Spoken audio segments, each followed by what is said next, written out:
السلام علیکم ورحمۃ اللہ وبرکاتہ۔ ناظرین، جیسا کہ آپ کے علم میں ہے، ہم سیکھ رہے ہیں قرآن پاک تجوید کے ساتھ، اور آج ہم انشاءاللہ عز و جل سورۃ الفلق کی تلاوت سیکھیں گے۔ آپ نے سبق کو غور سے سننا ہے، انشاءاللہ آپ کی وہ غلطیاں جو بار بار آتی ہیں وہ درست ہو جائیں گی۔ چلتے ہیں سبق کی طرف۔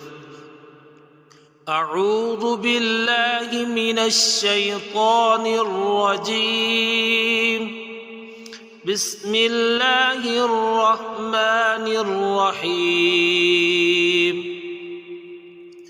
قل اعوذ برب الفلق من شر ما خلق ومن شر غاسق اذا وقب ومن شر النفاثات في العقد ومن شر حاسد اذا حسد۔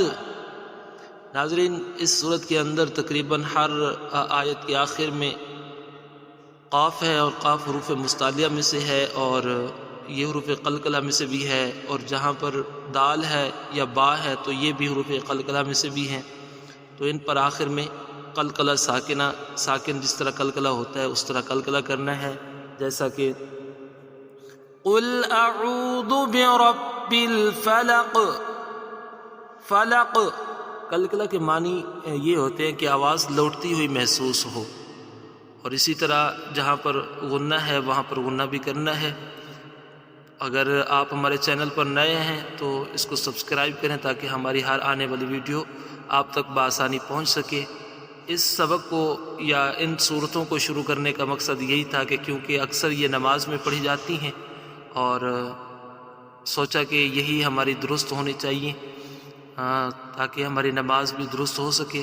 ملتے ہیں انشاءاللہ عز و جل نئی ویڈیو میں، تب تک اپنا خیال رکھیے گا۔ السلام علیکم ورحمۃ اللہ وبرکاتہ۔